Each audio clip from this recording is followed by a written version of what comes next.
I want to introduce some ideas about eugenics as it developed over time, and eugenics in some ways as it's practiced today. And so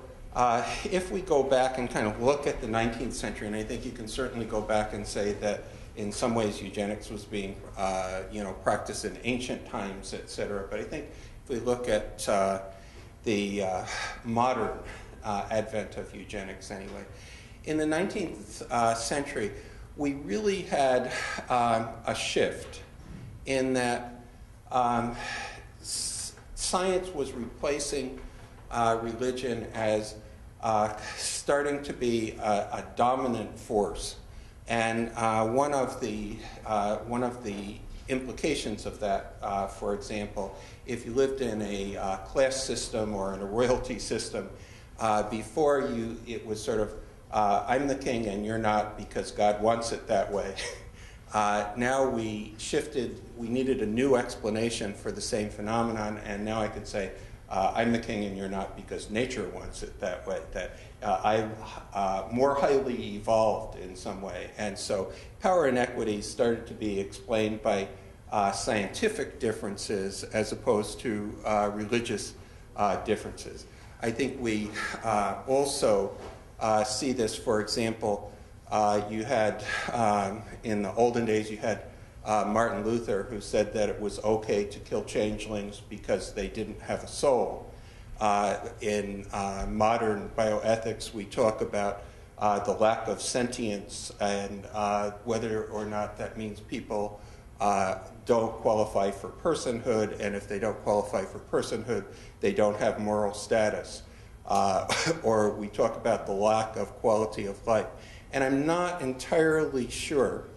that we can define quality of life or measure quality of life in some objective way any more than we can a soul, but we're a lot more comfortable today with the quality of life explanation than the soul explanation. The theory of evolution certainly had a major impact, and I guess the way that it turned into eugenics in some way is through the concept, in a sense, of meta-evolution. So if you take Darwin's theory the way that it's explained most of the time, it talks about a natural process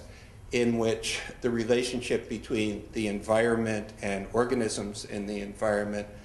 favor some and don't favor others, and those that survive, multiply, etc., are considered to be the fittest. Having discovered that, to some extent, we could have said, that's fine, now we know what's going on. But being the kind of people we are, what we tended to say is, that's fine, now how can we take control of this process? And so one of the things that happened is we began to say, rather than whoever survives is the fittest, that we can identify who is the fittest, who in many cases that meant noble of English birth, white, etc., and that we would, in a sense, help evolution achieve that. And of course, one of the explanations that we have over time is that because man has interfered in some way with the natural process of evolution, that therefore we need to compensate by that, since we can somehow understand what it is that nature was trying to do, and we can make that happen as a result of our manipulation of the process. I would simply point to other places where we have not been particularly successful in trying to replace natural processes with scientific control. And if you look at, for example, our idea of managing forests, for example, in taking over and trying to do better than nature, we developed forests where we had rows of trees of the same age lined up waiting for massive forest fires to occur. And so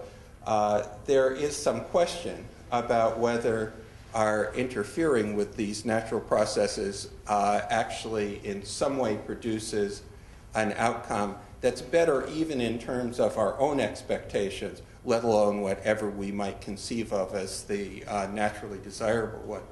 It's also interesting,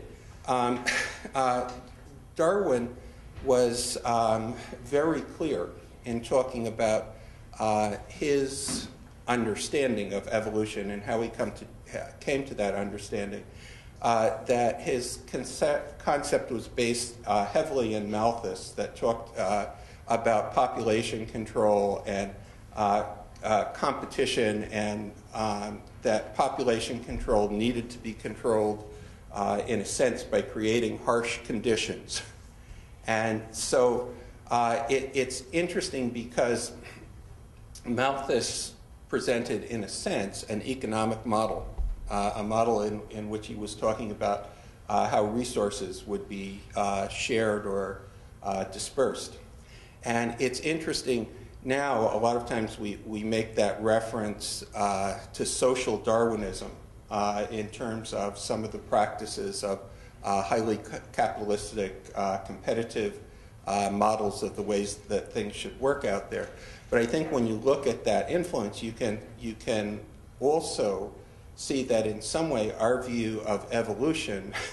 maybe sort of started from a capitalistic model. So maybe we should talk about biological capitalism rather than social Darwinism.